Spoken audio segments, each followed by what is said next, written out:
Good afternoon, friends of the Jose Manuel HCH Garage channel. Today I'm going to make a video on how to fix the handbrake warning light that stays on permanently on the dashboard. Do you see how it's normal? Now I have the handbrake on. It stays on. This is normal because the brake is on the opposite side. Let's start. Okay. And once we have the brake sensor in place. Well, the thing is that when we release the handbrake, it turns off and it doesn't turn off. Look, I put it on and it's still on. I release it and it's still on. Now I'm driving the car and well, there are times when you see it telling me that the handbrake is on when it's not on, you see? And it's beeping all the time and driving is horrible. No matter how much I have the handbrake off, I try to get in and out to see if I can release it and nothing, it's still there, annoying and making noise. So, let's see how we can fix it. Well, a priori, if we have that light on, the first thing we should check first is the brake fluid level in this car, which is a 2002 Passat, the 1.9 TDI 4Motion. We would simply check the level here and if it were low, we would top it up and check again to make sure it doesn't do anything. Okay, that's not much, it's not usually the reason. In this case, the computer is also telling us that it's the opposite handbrake, so it wouldn't make us suspect that it's from any other part that has to do with the brake light, other than the opposite handbrake. But anyway, I'll tell you a little bit about the protocol from easiest to most difficult to fix it. We add fluid, we add oil fluid and it's fixed, so perfect, that's what it was. No, the next thing we need to do is check our fuses and relays. In this case, we have the fuses here on the left side. We simply undo the cover and check either by removing them one by one and seeing that they are correct or here with a tester, putting it in continuity, seeing that the continuity of all of them beeps, that the fuses are correct. Well, we would have to check the relays, okay, the relay box, which is also not usually the case, okay. That the fuses and relays are correct, well, let's go to what is most common and what this video is going to focus on, which is the handbrake sensor. When the handbrake is applied, it has a sensor that knows and indicates to the instrument panel that the handbrake is applied and when it is released. The sensor knows that it is released and therefore the handbrake indicator turns off, okay? So, the ECU, the computer knows that the handbrake is released, all because of the handbrake sensor. The handbrake sensor is usually here at the bottom, at the base of the handbrake, and it's an electrical part. Of course, it's a switch that is pressed in one case and released in another.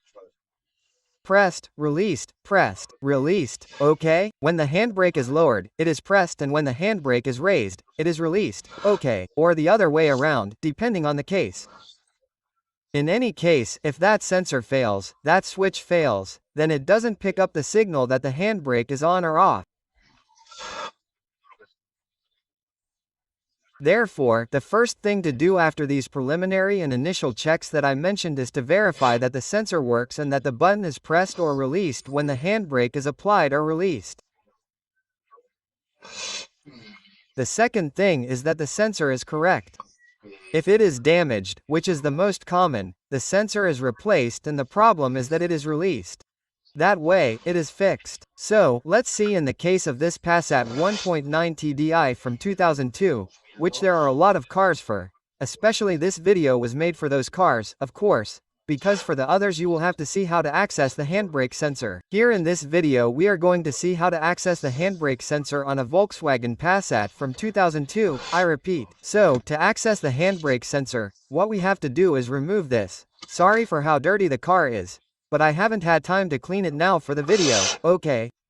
It's about removing this entire part of the armrest and this entire part here where the handbrake goes, okay?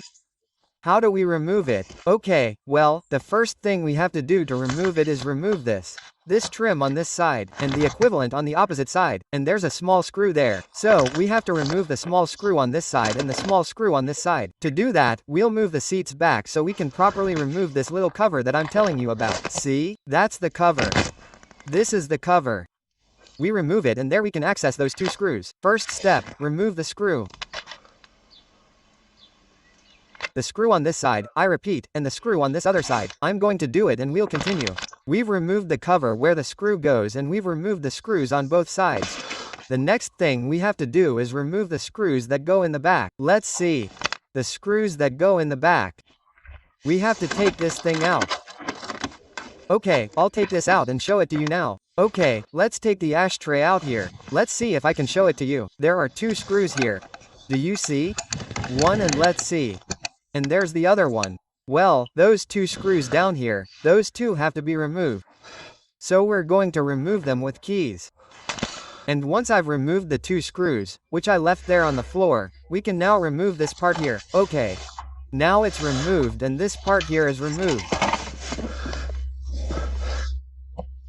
Okay, now finally we have to lift the, excuse me, let's see, the armrest and take this one out of the face holder. And here we see that there are three screws, okay? 1, 2, and 3. Well, we have to remove those three screws. That's the next step. Okay, I think it's a 13. Let's see, it's a 13 hex. Let's see if I can show it better with the flashlight because I can see. Ah, yes, look, you can see it better with the flashlight. Okay, 1, 2, and 3 screws. Well, we're going to remove those 3 screws. Okay, let's do it. Even without removing that part there, you've already been able to access the handbrake sensor here. When the handbrake is released, this stays tight, and when the handbrake is applied, this stays loose. Okay. So, this is what doesn't work. So, if I remove this sensor, by simply pulling this little tab here and taking it out, okay? With this I've already managed to stop it from showing me that the handbrake is on or released. It always shows up as removed because the sensor isn't there. So, until we get a new sensor that works properly, just by removing it. Look, I've removed it and now you'll see that the handbrake is on. Okay, now, look, everything goes off there. I'm starting the engine. Oh, sorry, I had a gear engaged. I'm starting the engine. See? And that's fixed. It doesn't appear there. It's not a good solution because this doesn't tell me if the handbrake is on or off. Okay, see, it's on now. I remove it, there's nothing there. I put it back on and it doesn't light up. So that's a temporary solution to the problem, but I wouldn't have the indicator light that says it's on or off to let me know when I'm driving with the handbrake on. So this is just temporary until we get a handbrake sensor. Let's put it on and continue. Okay, well, I'll leave the video here for now because I have to order the handbrake sensor. Well, let's see in case anyone needs to see what the part number is, so they don't have to do what I did, remove it, order it and then put it back on. They can order it in advance and look at the part number of the handbrake sensor. Let's see if it looks good. It is, you see, there we have it. 1H09475661A. This is the part number. Okay, I'm going to order it and see how much it costs. Look, if you're not in a hurry, I've found one here, okay? For £625. There it is. This is the code that we had seen. This is what you have to order, and the cheapest one I've found is £625, which will be about €7 including my expenses. It comes directly from China and it says it will take between a month and a half to arrive. I'm in no hurry, so anyway, for €7 I have my handbrake sensor. Okay, well, let's go. Well, if you're not in a hurry, I've found one here.